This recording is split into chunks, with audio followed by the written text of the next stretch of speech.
नमस्कार दोस्तों, देखिए हमने युवाओं से पूछा था कि अगर वो बोर्ड अध्यक्ष मेजर जनरल आलोक राज से कुछ सवाल करना चाहते हैं तो वो अपने सवाल हम तक भेजिए।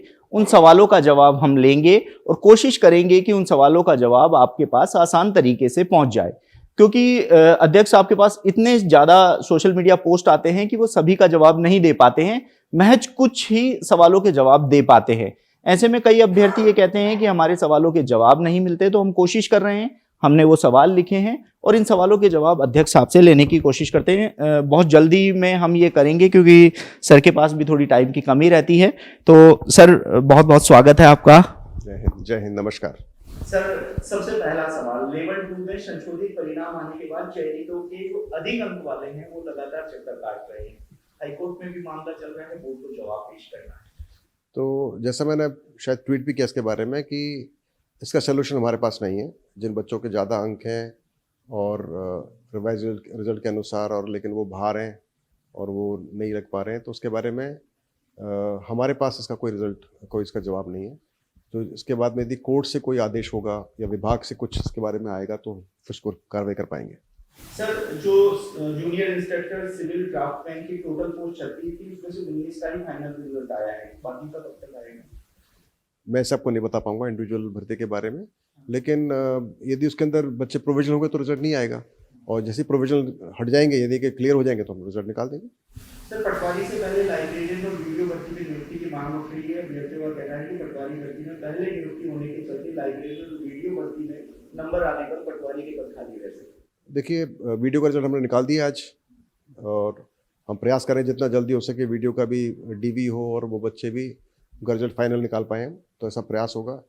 और तो उम्मीद कर रहा हूँ कि जितना जल्दी हो सके वो वीडियो भर्ती का रिजल्ट निकले, ताकि वो उसके सीट खराब नहीं हो पटवारी की। जहाँ तक लाइब्रेरियन का सवाल है, उसमें शायद अभी कोई मान्य न्यायालय का कोई आदेश हुआ है, अभी कल या 2 दिन पहले ही, किसी विषय के ऊपर, एक्स सर्विसमैन के 12.5% कोटे के ऊपर।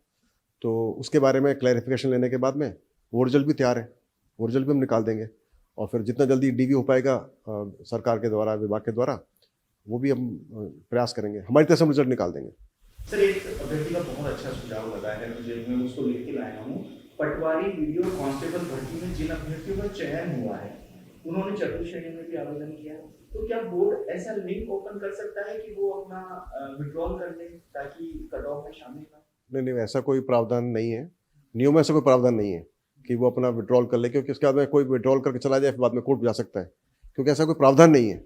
ये सब चीज़ें सब नोटिफिकेशन पहले दी जानी चाहिए, उसके बाद ही फिर ये कार्रवाई हो सकती है। ऐसा कोई कानून, कोई ऐसा प्रावधान सरकार का या भर्तियों का नहीं है, तो अपनी मर्जी से हम ऐसे नए नए सिस्टम नहीं ला सकते जिससे कि फिर बाद में परेशानी खड़ी हो, सब लिटिगेशन बढ़ जाते हैं इससे। नहीं तो हम भी चाहेंगे कि ऐसा ना हो कि सीटें खराब हो, लेकिन मतलब अच्छा सजेशन, लेकिन इसको इम्प्लीमेंटेशन करना थोड़ा मुश्किल है। हाँ, इम्प्लीमेंटेशन मुश्किल है। सर, जेईई भर्ती 2024 का प्रोविजनल परिणाम और वेटिंग लिस्ट, तो उसका जो प्रोविजनल केसेस हैं, आज भी शायद बोर्ड के पास ऐसे कोई 20-25 केस आए, तो मैं दोबारा विचार करा जाएगा, और जितना जल्दी हो सकेगा उन सबको प्रोविजनल, जो उनका जिनकी डीवी रिपोर्ट आ गई है, जिनको पात्र कर दिया है विभागों ने, उसको एक बार चेक करके और को हम अभिषेक साहब के भिजवा देंगे। सर, रीट भर्ती 2023 लेवल 1 में कुछ मूल पद पेंडिंग हैं, उनकी लिस्ट कब तक आने की संभावना?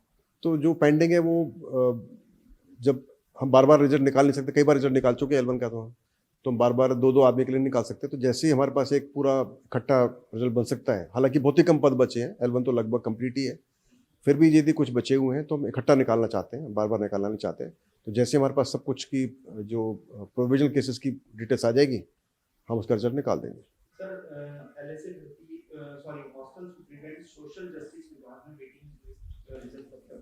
वो ऐसे मेरे पास डिटेल्स अवेलेबल नहीं है, पर हम विभागों से खुद कांटेक्ट में रहते हैं और प्रयास करते हैं कि हमको डिटेल्स मिल जाए, नॉन ज्वाइनिंग की या जिस तरह की।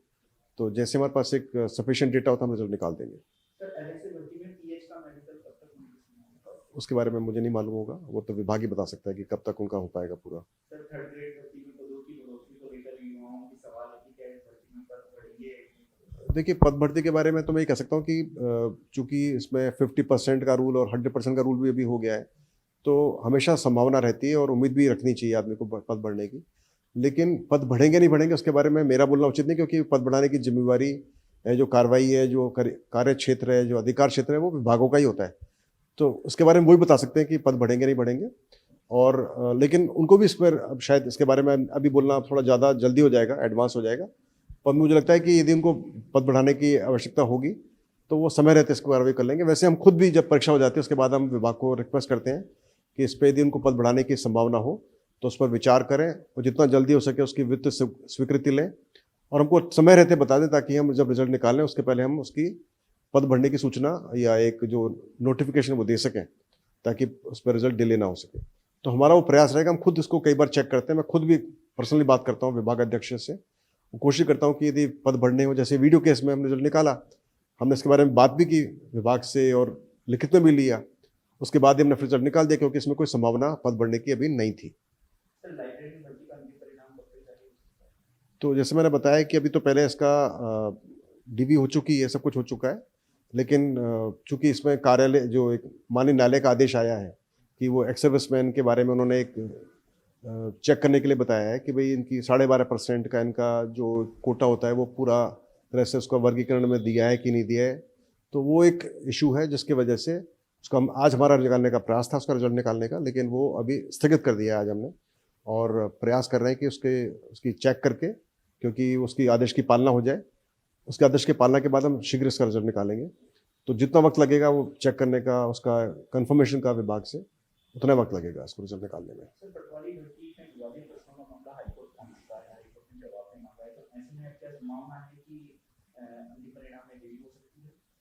नहीं, अभी जब तक इस पर कोई स्टे नहीं होता कोई भी देरी की संभावना नहीं है। जब तक स्टे नहीं होगा इस पर कोई संभावना नहीं है, पर स्टे हो जाएगा फिर संभावना हो सकती है। तो अभी इसके बारे में कुछ भी कहना उचित नहीं। जो भी मामले विचाराधीन होते हैं कोर्ट के अंदर, उसके बारे में बोलना उचित नहीं होता है। तो अभी इस पर तो शायद मेरे ख्याल से 22 तक डेट दी हुई है, 22 दिसंबर तक विभाग ने डेट दी हुई है कैंडिडेट्स को, और उसके बाद ही फिर उसकी वो डीवी रिपोर्ट हमको भेजेंगे। जब डीवी रिपोर्ट भेज देंगे उसके बाद में मान लो उस पर स्टे नहीं होगा तो रिजल्ट निकल जाएगा, स्टे होगा तो फिर उस पर रुक जाएगा।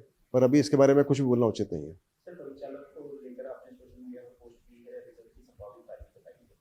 जैसे वीडियो भर्ती, चतुश्रेणी भर्ती में आपने एक जानकारी दी कि पदोन्नति भर्ती की कोई सूचना नहीं है, क्या परिचालक ने भी कोई हमको उसकी इन्फॉर्मेशन नहीं मिली है, पदवृद्धि की कोई इन्फॉर्मेशन नहीं है। तो उसका हमारा जो प्लान है वो 7 जनवरी का है, शायद 7 जनवरी ±7 डेज। तो मुझे लगता है कि उससे पहले रिजल्ट निकल जाएगा। वो पहले भी उन्होंने मांग की थी और अभी भी हम कर रहे हैं, तो उसकी जांच कर रहा हूँ मैं। यदि हमारे पास उसके जो कैंडिडेट्स की डीवी हो रखी है और यदि वो डीवी सही है तो हमारा प्रयास है कि इसको हम आगे विभाग को भिजवा दें और फिर विभाग उसमें अपने स्तर पर निर्णय लेकर उनको नियुक्ति दे दें। नॉर्मली बताते नहीं कितनी आपत्ति आई है, पर बहुत ज़्यादा नहीं है, कम है आपत्तियाँ। सर, एक एलडीसी जुलाई में प्रस्तावित है, तो क्या पदों की कुछ आई है विभाग से सूचना? हाँ, कुछ पदों की आई है। हम और प्रयास कर रहे हैं कि उसमें और ज़्यादा पद थोड़ा आ जाए। अभी तो सिर्फ 800 कुछ पदों की है हमारे पास सूचना, और यदि और दूसरे विभागों की है तो मुझे मालूम नहीं है। अभी शायद 865 या 866 ऐसे कुछ नंबर है। तो मुझे लग रहा है कि यदि और इसमें पद आ जाते हैं तभी हम इकट्ठा इसका नोटिफिकेशन निकालें।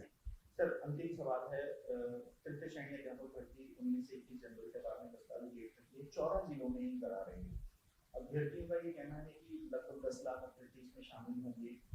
14 जिलों में होने से दूर दराज जिलों में उनको सेंटर मिलेंगे, विशेष तौर पर महिला अभ्यर्थी वो काफ़ी परेशानी होगी।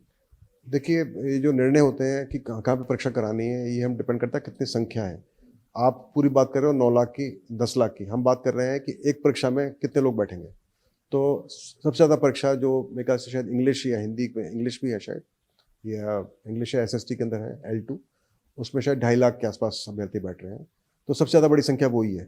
तो जैसे ही हम इस परीक्षा को ज़्यादा जिलों में कराते हैं तो फिर उसके अंदर सेंटर मिलने की जो परेशानी होती है, कई जिलों में बहुत दिक्कत होती है सेंटर्स मिलने की। तो हमने आमतौर पर हम परीक्षा कराते थे 7 जिलों के अंदर, 7 संभागीय जिलों में कराते थे, लेकिन हमने उसको चेंज करके अभी 14 जिले कर दिए। हम प्रयास कर रहे हैं कि जो हमारे कैंडिडेट्स होते हैं, जैसे बांसवाड़ा क्षेत्र है या जो रिमोट एरियाज़ हैं, बाड़मेर के हैं, उन लोगों को भी इंक्लूड कर दिया जाए ताकि उनको ज़्यादा परेशानी ना हो। तो हमने काफ़ी सोच समझ कर निर्णय लिया है ताकि जो महिला कैंडिडेट्स हैं उनको भी ज़्यादा सफ़र ना करना पड़े। उस हिसाब से फिर हमने ये निर्णय लेकर 14 जिले किए हैं। अदरवाइज़ आप देखो कि हमारी ज़्यादा परीक्षाएं सिर्फ 7 संभागीय जिलों में होती थी, लेकिन उसको हमने डबल कर दिया है और इसका यही प्रयास है और यही रीज़न है। और जैसे ही हम इस परीक्षा को 38 जिलों में कराते हैं या 35 जिलों में कराते हैं तो फिर हमारे पास टाइम बहुत कम है परीक्षा कराने के लिए और उन जिलों के अंदर सेंटर लेने के लिए काफ़ी परेशानी होती है। तो इसी वजह से फिर हमने उसको सोचा है कि कम जगह पे कराएं लेकिन अच्छे से कराएं और टाइम से हमको सेंटर मिल जाए।